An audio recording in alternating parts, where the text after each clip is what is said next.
Хуульч шуугийнхаа дотоодын нийт бүтээгдэхүүн болон банкны салбарын олгосон зээлийн харьцаа, салбарын хэмжээнд хийсэн санхүүгийн дүн шинжилгээг танилцуулж байна. Монгол улсын санхүүгийн салбар нь банк давмгаалсан бүтцтэй ба улсын эдийн засгийн хөдөлгөгч хүч болдог билээ. Банк санхүүгийн салбар нь нийт эдийн засгийн тэнцвэрийг хангах санхүүгийн зуучлалын үндсэн үүргээ тогтвортой биелүүлэх, мөнгөний эргэлтийг хангах үүргээ алдагдуулахгүй байх, санхүүгийн харилцан үйлчлэлийг бий болгох үүргээ гүйцэтгэх, иргэд, аж ахуй нийгч төрийн санхүүгийн мэдээллийн дата баазыг найдвартай байлгах үүргээ хадгалж үлдэх нь зайлшгүй юм.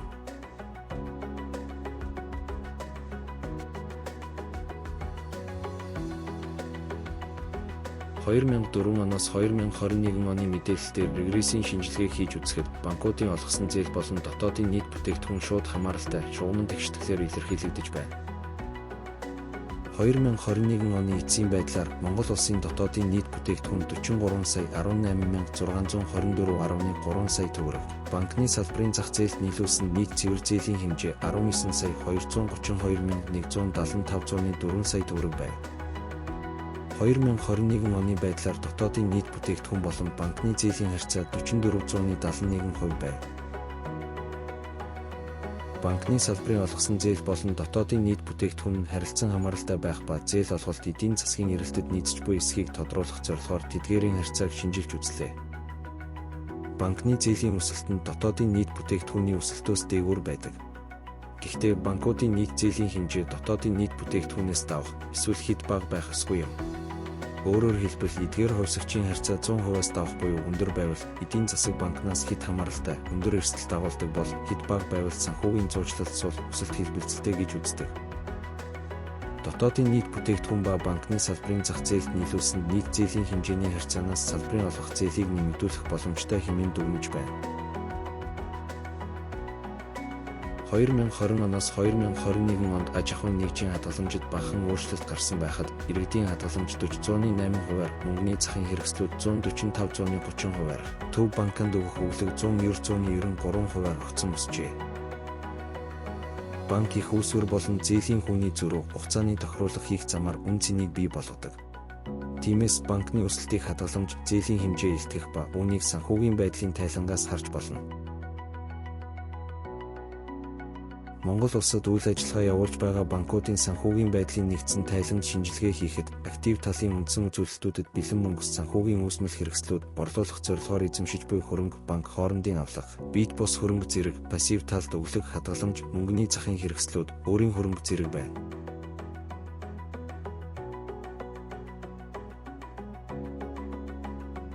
(2021 оны байдлаар актив талд хөрөнгийн дийлэнх хувь буюу 46.98%-ийг дотоодын зээл, банкны нөөц 10.91%, төв банкны үнэт цаас 21.6% байсан.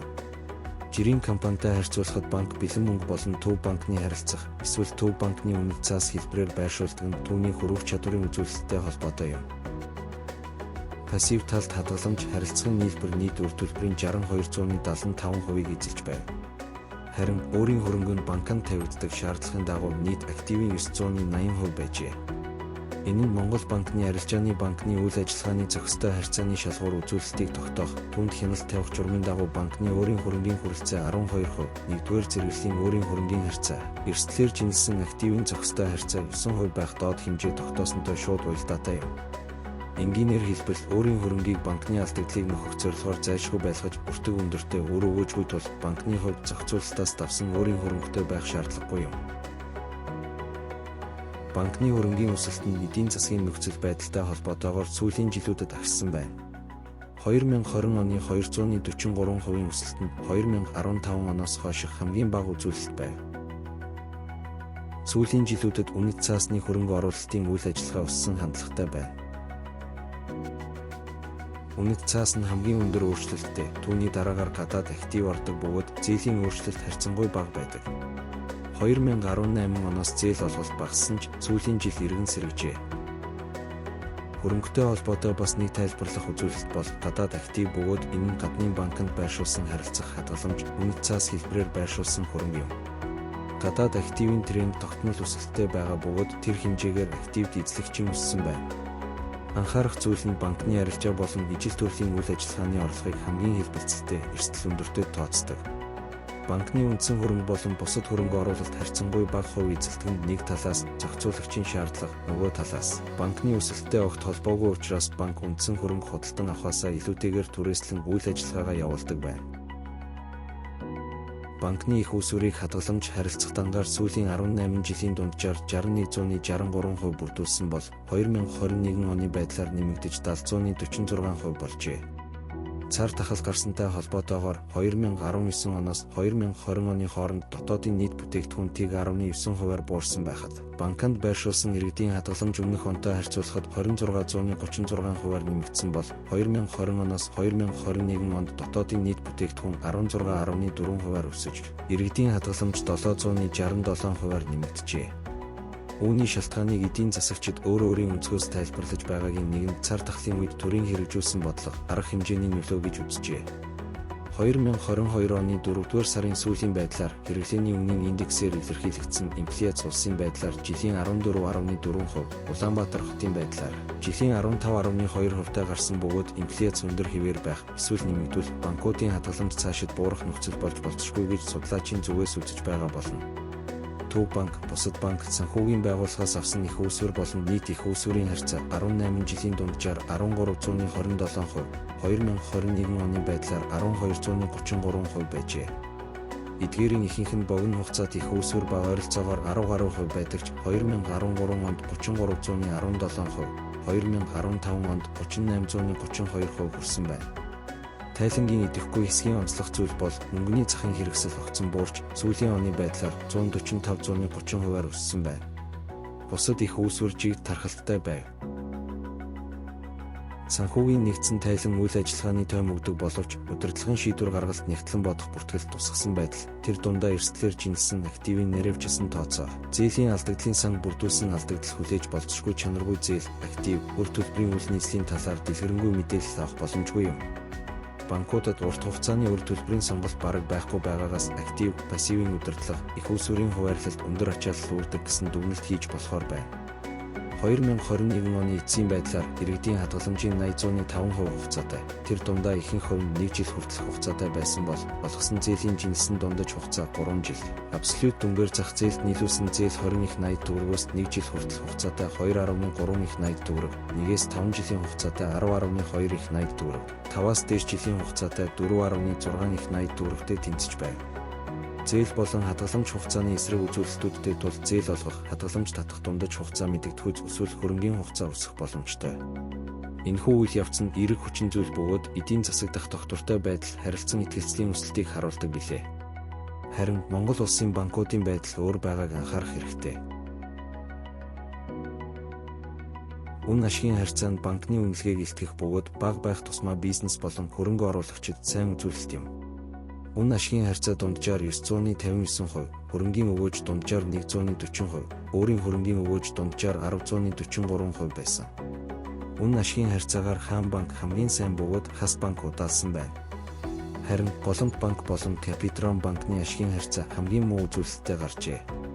Өөрийн хөрөнгийн өгөөж нь ашигт ажиллагааны шинжилгээнд ашигладаг гол хэрэгсэл бөгөөд өндөр байх нь сайн ба дүгнэлт хийхийн тулд салбарын дундаж үзүүлэлттэй харьцуулна.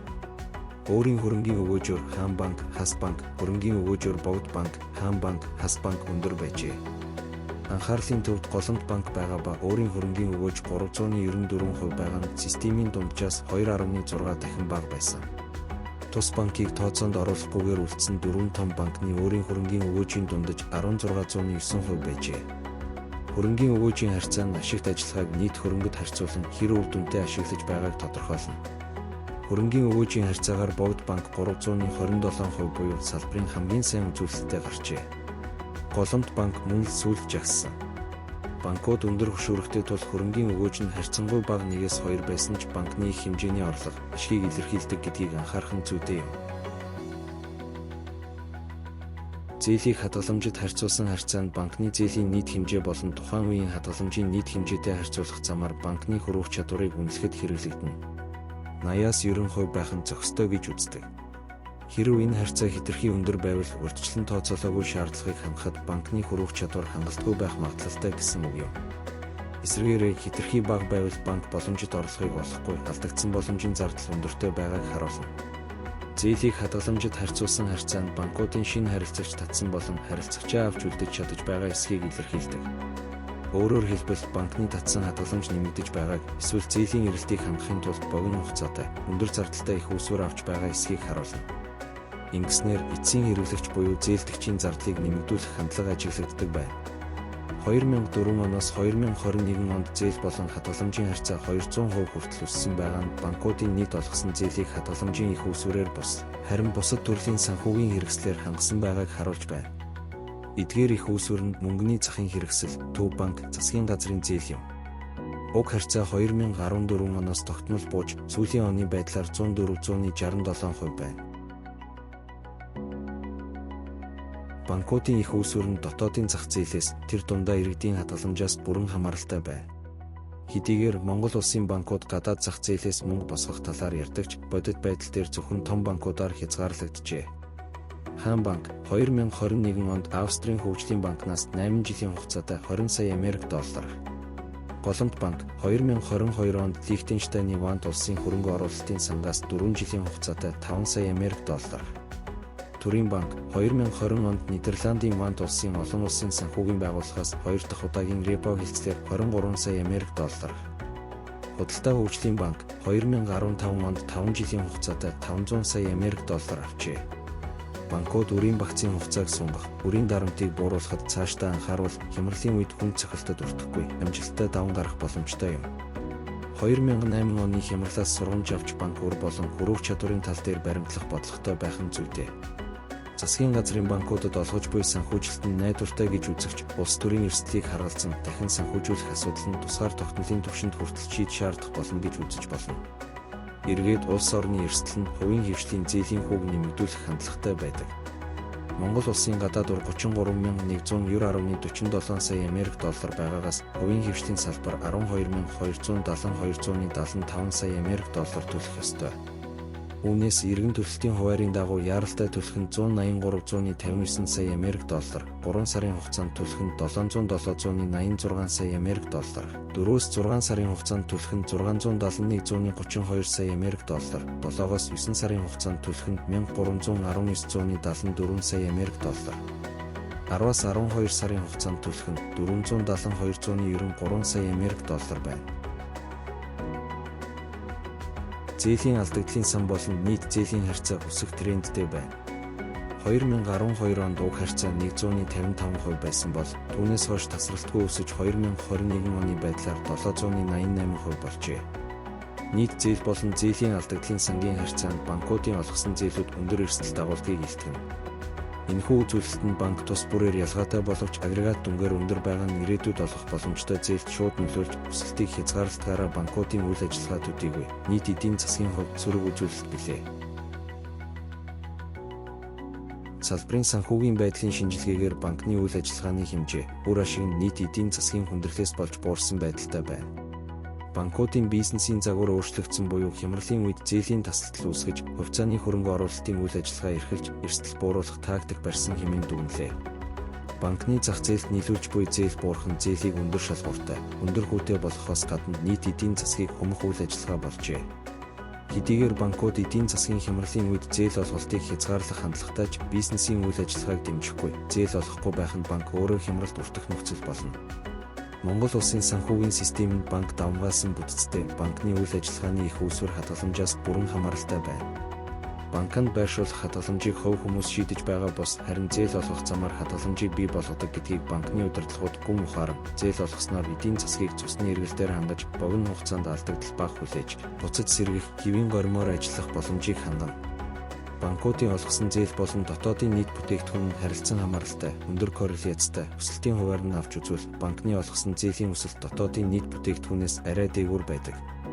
Энэ хоёр үзүүлэлтийн харьцаанаас банкны салбарт зах зээл нийлүүлэх орон зай байна гэсэн дүгнэлтийг хийлээ.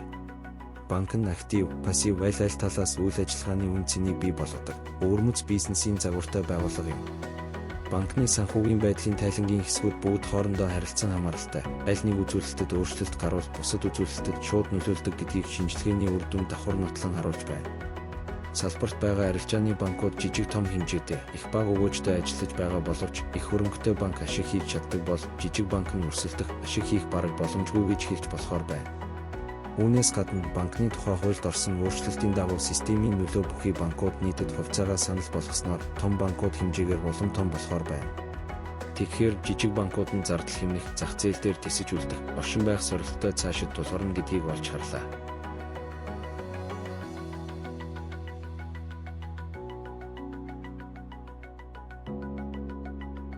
Хуульч Шувуухан банкны салбарт хийсэн санхүүгийн шинжилгээг танилцууллаа.